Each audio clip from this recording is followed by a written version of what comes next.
This will be video number 25 on the odds and ends hit and miss engine. And today I'm going to show you how to make the springs for the governor and also the little pickup disc for the ignition. Be a short video. Okay, today we're going to show you making the two governor springs. And what I've found out works pretty good is this wire. This is number 14 thousandths wire, and I buy it in this music wire. And I think I got this off of Amazon, I'm pretty sure. And I usually buy these coils because they're not that expensive. And I bought long strips before, but they get mixed up and they're expensive to ship because the damn tube is 3 feet long and you don't get much wire in them. And this way here, you get a lifetime supply for about 20 some dollars. I have 4 or 5 thicknesses of this. I bought them as I needed them. I'm just going to take about 2 feet of this and cut it off. And then I'm going to clamp, actually you can use a pair of vice grips, it's just as good. I use that other thing usually, but this is just as good. A pair of vice grips, that's so you can pull some tension on it. I'm going to put the end of it in. This is a little tiny hole in the end of this. I should measure that. And it's 1/8 inch. And the spring springs back quite a bit, so the spring is much bigger than an 1/8 inch. It's almost, I think it's like 5/16 when it's done. So I just put a little bit of that through there. It's going to do 40 turns. And I'm going to put a little pressure on it from here. 1, 2, 3, 4, 5, 6, 7, 8, 9, 10.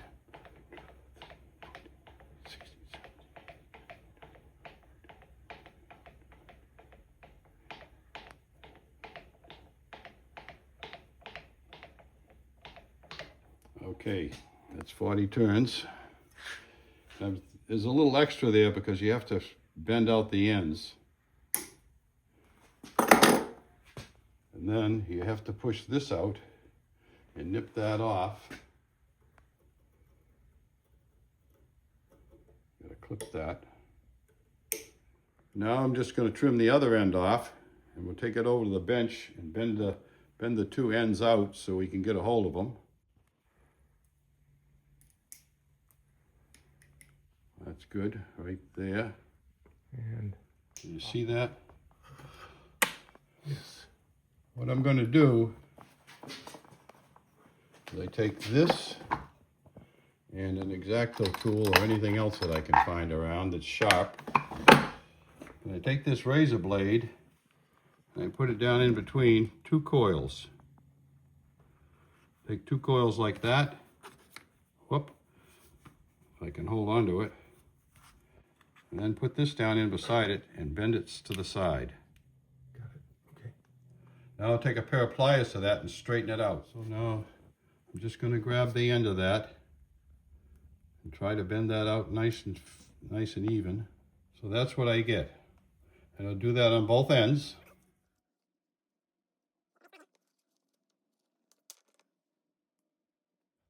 And there's the spring. And what that spring does is just hooks over this bolt head and over that bolt head. Okay. You can see. Now, if that spring isn't strong enough, you can shorten it up a little bit. But that should work good. And a trick that I always do, we'll make the second one and we'll put it on there. And I'll show you a trick that I do when I first start an engine. Start it the same way. Put the pliers on the end of it so I can pull some tension on it. 40 turns. Oh, it's the first turn you got to make sure you stay on the side of that.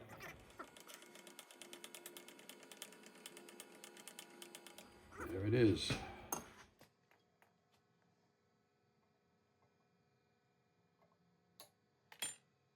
You have to push this out. If you push it out far enough, you can get that right up in the jaws of and snip it off, and it'll come right off of there.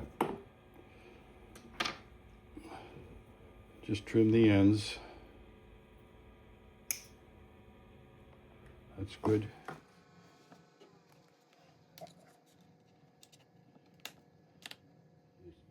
sort of want to keep those two somewhere near the same orientation on the end of the thing, so they're easy to put on. If you have to twist it around, it makes it difficult. So I try to keep them the same, get them straightened out. Okay, there it is. I've got those a little bit out of skew, but so that's I'm going to have to twist this one around to get it on the bolt, but I can do that. It's not too much trouble. Put it on this bolt here, stretch it over, twist it, put it on that one. So now you've got the two springs on there. Now when I first start an engine, if you use an electric drill, the electric drill can spin it fast enough to throw the governor out, and it'll actually basically shut off the ignition. So what I do is I take a rubber band and I put it on here, twist it, put it on again, and then that sort of deletes the governor. It would have to run pretty fast. It can still shut down. If it over revs, it'll still shut it down, but that gives it a lot more pressure when you first start it. It's a good practice, because if the governor's cutting out as the minute the engine fires, that's no good. See, what I've got is this on here, and I can push on it, make sure everything's working right. It's working beautiful. The second part of the video, we're going to make the magnetic disc. Now, I'm not sure which way this magnet goes, but you just put a 1/8 inch hole and a 1/8 inch magnet in there is plenty big. You can actually use a smaller one, but that's got to be drilled, reamed just a tiny bit so I can get the thing started in there. And you press that in. But what you have to watch out for is the polarity. And I'm pretty sure that if I put that on there and put it in, this is the side I want. And I've marked this, the north side, on there, a little tiny print. And so this will be the south side. I'm pretty sure that's what side you use to activate the pickup. So that would go in there just like that and get glued in. But this one, I'm going to actually use aluminum for the one that I'm going to make now. And one will be plastic, one's aluminum. Anything that's non-magnetic you can use. So I already had the collet chuck on here, so I'm going to use that. The 3-jaw would be fine, but since it's already on there, I'm just going to use it. It had the right collet in it and everything. So that's 3/4 inch steel, 12L14 that I've got. And the first thing I'm going to do is drill a hole through it, 3/8 and ream it. I got to face it off first.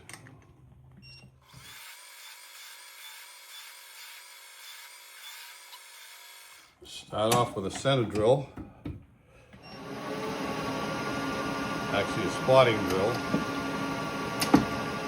Drill in there about a 1/2 inch or a little more with an 1/8 inch. And then I'll work my way up me 3/8.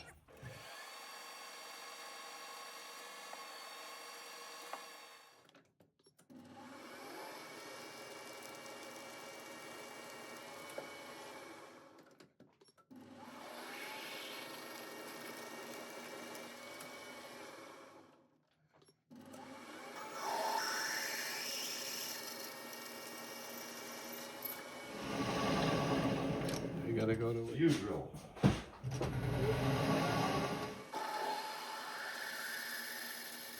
Gotta ream that out to 3/8. That'll fit the crankshaft.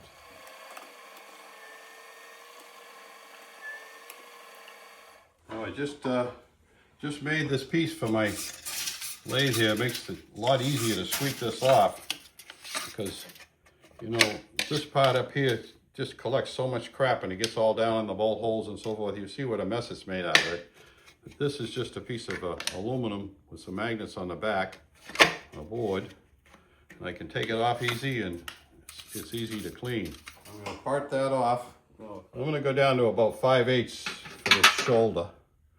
And the thickness, which should be 125, it's a little over. So we'll go just a hair over 125.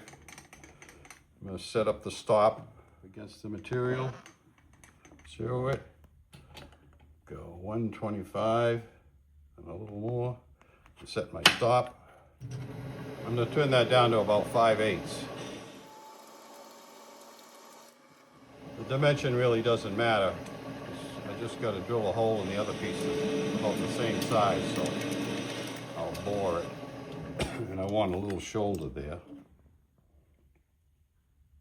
That's 700 exactly. I can take off 20. I said this really doesn't matter. Around whatever you want for a shoulder there. I'm going to get a good fit on it. So I'm going to use this to put the set screws in. So I just have to leave enough room there to put set screws into it. Doesn't matter what the width is. I'm probably going 150, 200 thousandths.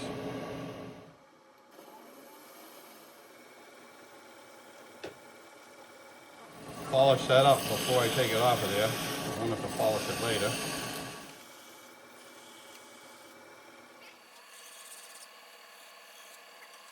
I'm going to take this off, put the chuck in, and bore the hole in the disc so it fits that little piece, and then I'll just epoxy that together. Sure that's perfectly clean.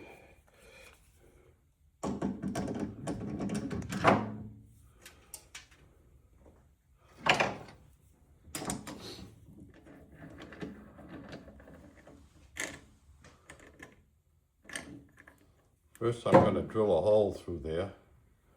This is that D drill, I think. Punch that through. Got a good 5/16 hole in there already. Go with a 1/2 inch bit. Then we'll bore it.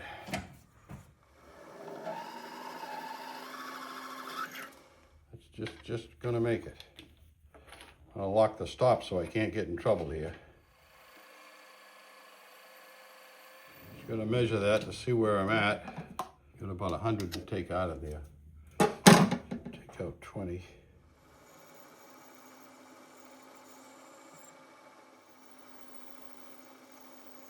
Oh yeah, just about.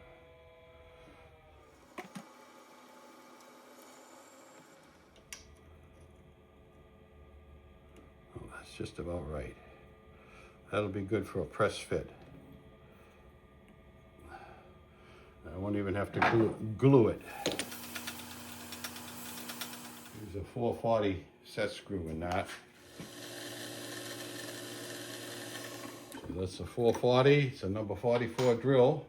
That's pretty easy to remember. Now I'm just going to set up and tap that one hole.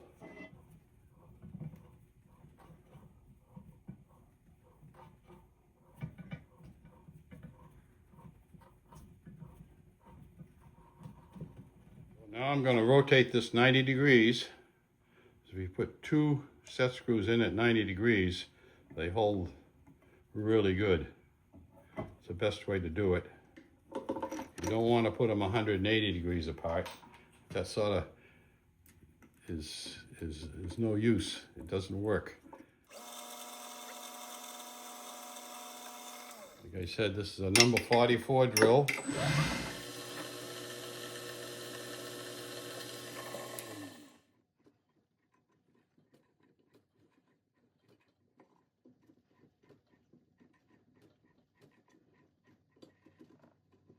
I'm just going to run the reamer through there again to take the burrs off from the set screws holes. And then that should slide right on. Hopefully slide on the crankshaft. If it doesn't, we'll have to open it up a little more. That's going to have just a hair taken out of it. So I have to take that out. I have an expansion reamer. And usually this is set for about a 1/2 thou. I can almost do it by hand. see if that'll go on there now. Not quite. I'll have to take it over. Just gonna hold this with the chuck so I can turn that reamer into there. I'm not gonna run the lathe, I'm just gonna turn that by hand. Lock the spindle.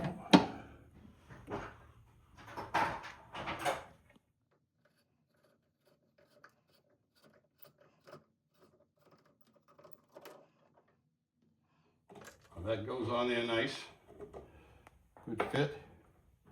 Now I'm going to press this into the disc in the vise. Get that somewhere near straight.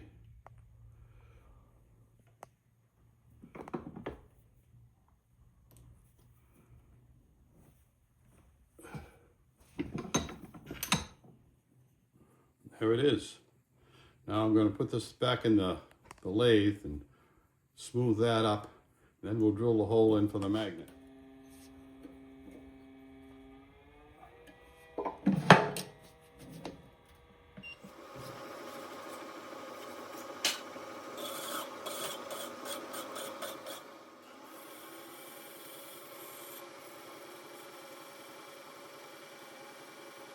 I'm just probably going to powder coat this black anyway after I put the magnet in it.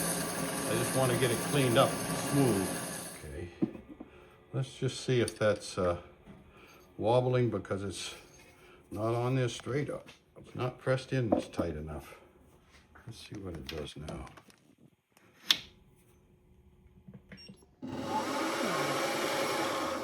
I can straighten that out, I think.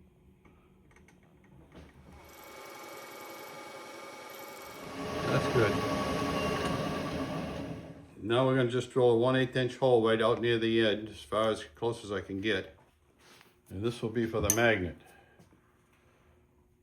I can probably punch right through there with the center, the spotting drill. It's only 1/8 inch. I'm just going to eyeball this right on the edge.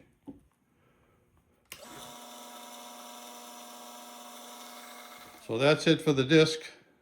This is a metric magnet. Doesn't quite fit right, but I'm going to epoxy it in there anyway. But there it is. There are 2 set screws in it. And that goes with the piece. I put the pickup in here. That will line up with it. As you can see, it lines up perfect. And I'll just pull that back so that the pickup is right there. We'll have our adjustment. So that'll be the way the pickup is, and the flywheel goes on there. So I think I'm going to paint that the same color as the flywheel, the green. Just slide on there. Goes on a little further. But you can get the idea. And then this is your adjustment for the timing.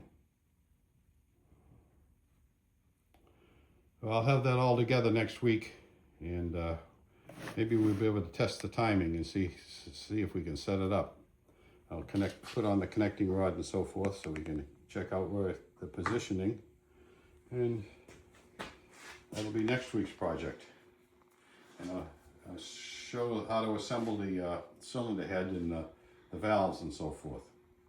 So thank you very much for watching. If you like what you saw, please give us a thumbs up and subscribe to the channel. That's what helps us. Thank you very much.